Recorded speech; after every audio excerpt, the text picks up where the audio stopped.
What do you get when you put together two fun-filled games that feature celebrities? One where you have to match the answers and what have you, and the game of tic-tac-toe with 9 big stars? Easy, you got this.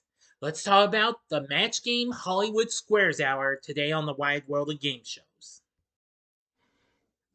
Big D's Entertainment Rankings and Reviews presents Wide World of Game Shows. So, greetings, my fellow YouTubers. Welcome to Big D's Entertainment Rankings and Reviews. My name is Doyle, better known to you as the Big D, back again with another episode of the Wide World of Game Shows. This time, I'm going to bring to you a little something of the two games I had already talked about, but they're together as one fun-filled show. So prepare yourselves, because I'm about to bring to you something really fun that I've watched in reruns recently, a few years back. So now, without further ado, I bring to you the Match Game Hollywood Squares Hour. The Match Game Hollywood Squares Hour was an hour-long block of the fun-filled games of Match Game and Hollywood Squares. The show originally premiered on ABC in October of 1983. It actually premiered on Halloween, as a matter of fact, and was produced by Mark Goodson Productions, the company behind Match Game, by special arrangement with Orion Television, who recently got the rights to Hollywood Squares. Yes. Now, anyway, like the two games itself, this marked the return of the Match Game after an overall 1 year absence, because it ended in a prime time PM run, I do believe it was. Let me see if I could remember. Sorry, everyone, it's really tough to figure out.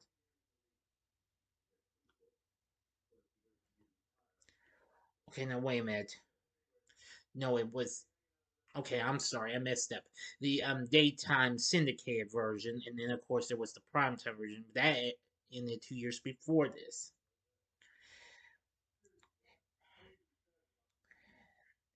And then of course Hollywood Squares, which returned, but like before, after a 2 year absence.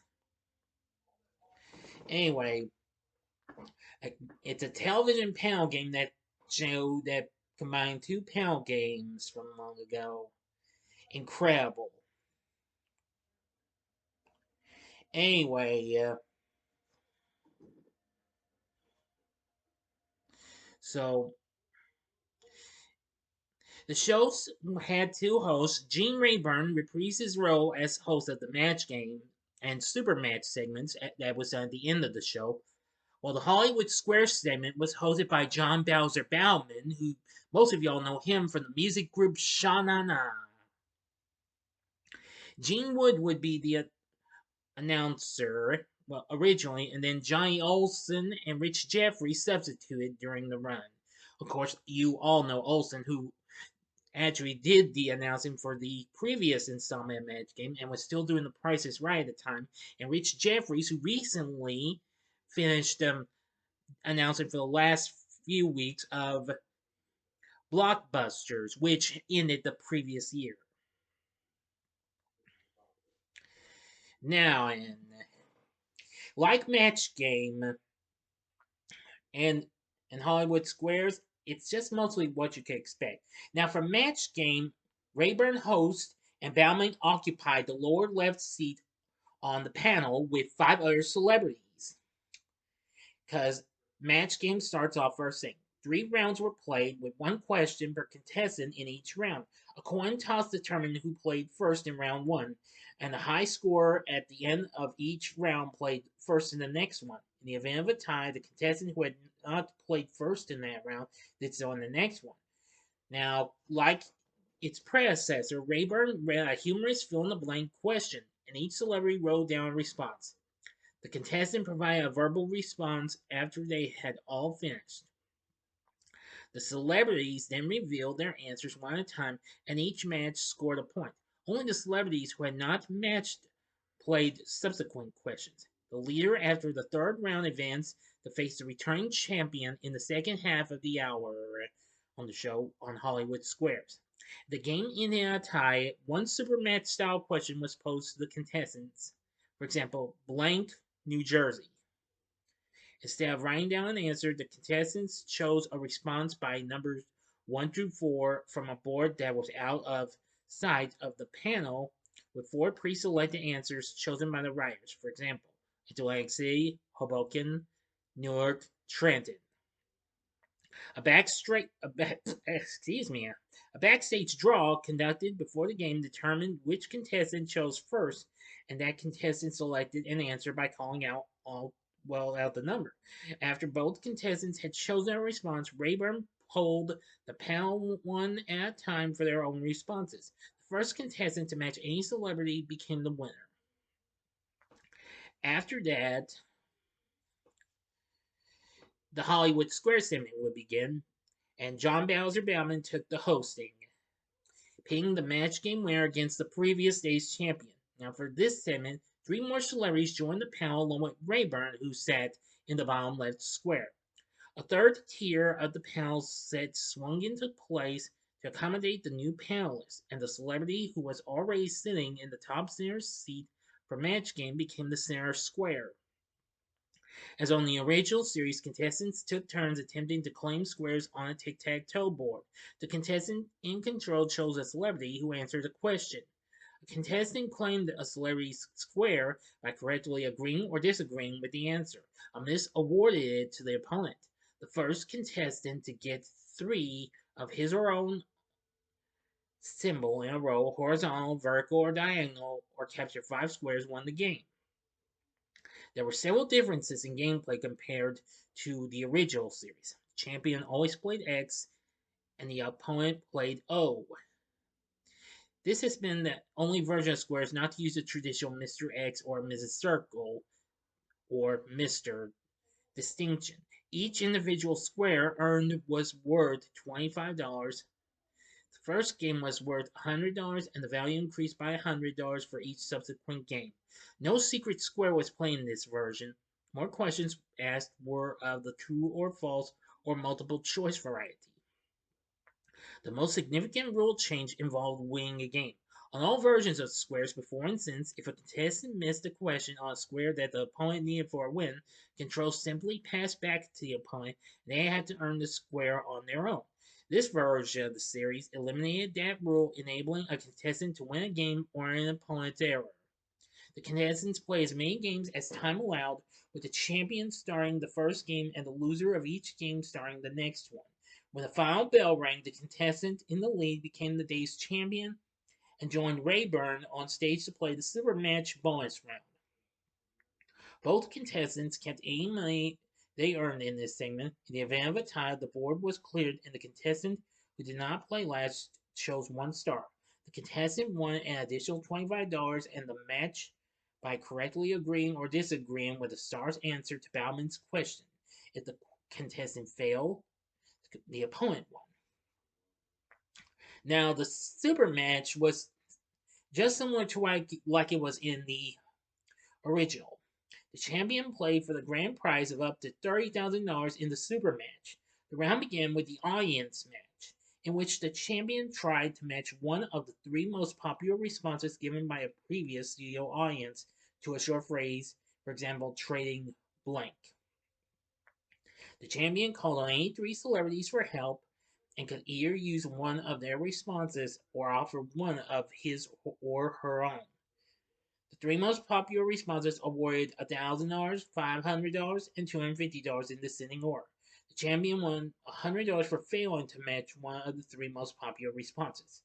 For the head-to-head match, the champion attempted to match against one celebrity of his or her choice. Each celebrity had a card with a number, a hidden number on it. 4 celebrities had 10, 4 had 20, and 1 had 30.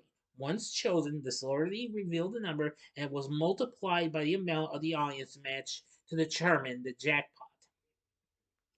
Rayburn read the phrase to the celebrity who wrote an answer to fill in the blank. The champion was then asked to provide one of his or her own.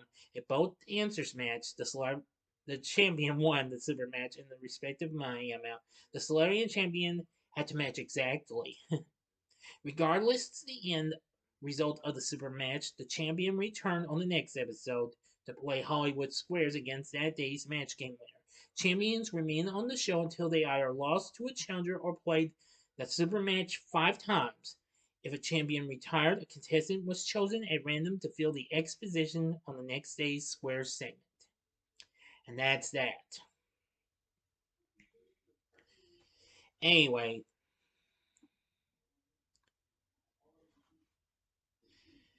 let's see here. Now, among some of the most frequent semi-regular panelists on the show include actress Nedra Voles, Laird Frey from Mr. Smith, and returning Match Game regular Charles Nelson Riley. Several of the panelists were previous regulars or semi-regulars from Match Game, and include Benny Flagg, McLean Stevenson, Marshall Wallace, Fred Travalena, who I found out that's the guy who voiced Bogey the Orangutan on Shirt Tales, which was on the NBC Saturday morning lineup at the time, Soupy Sales, and Bill Daly.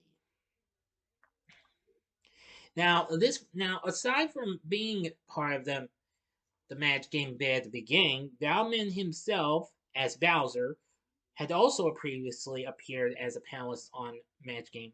George Gobel appeared, and Abby Dalton as well.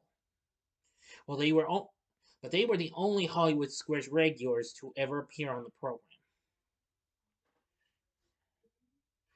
Let's see.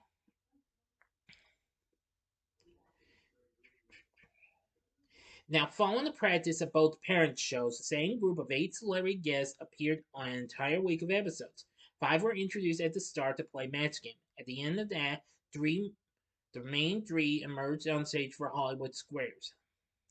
Aside from Rayburn and Bowman, the panelists rotated so that different groups of 3 played only squares from one day to the next. Cast members of other NBC series often appeared on the show. It was also a starting point for new and unknown and upcoming stars who went on to become big stars in greater fame, such as Jay Leno and Arsenio Hall. They even had game show hosts that included Bill Cullen, Bob Eubanks, Pat Sajak, Bill Rafferty, and Chuck Woolery, who promoted Scrabble during the week before it premiered. At the end of 1983, the cast of Leave It to Beaver was reunited for 1 week, while a week in May of 1984 featured NBC's soap opera stars. Other special weeks in 1984 featured the cast of Too Close for Comfort and Say Elsewhere, as well as a salute to the 1950s with movie television stars from that decade. The series went up against ABC's General Hospital and CBS's Guiding Light. Near the end of its run, NBC announced plans to begin production of the soap Santa Barbara, which resulted in the show getting canned. The final episode aired in July of 1984. Yeah. Now, actually, original Squares host Peter Marshall, in his autobiography, states that he expected to be the host of the Hollywood Squares portion once he heard that they had secured Rayburn's participation, but he was never approached. Yeah.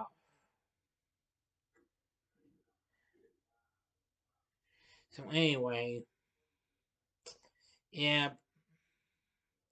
But still, Hollywood Squares got to return a couple years later in syndication with John Davidson, and then it got to be brought back numerous times.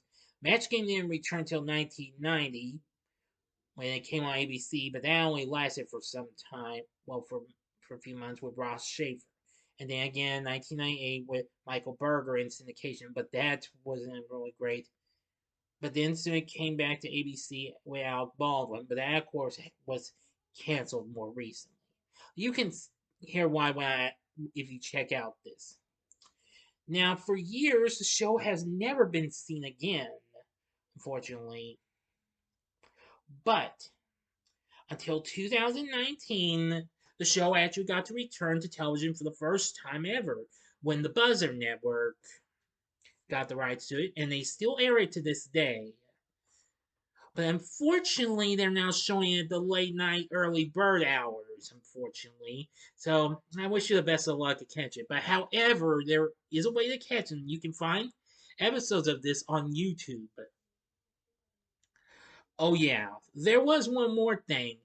One thing you'll be surprised about, as this show had its intro music done for one of the car cues from The Price is Right.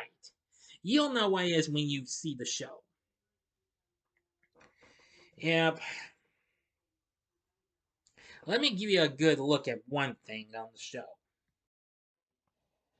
Well, I thought I'd go ahead and just show you the host. You know Gene Rayburn. And of course, the other guy is John Bowser Bowman. Actually, I found that recently, before this, he and one of his Sha Na Na colleagues actually appeared in little skits during early, well, I believe the first week of PBS's hit 321 Contact. As a matter of fact, yeah, believe it or not.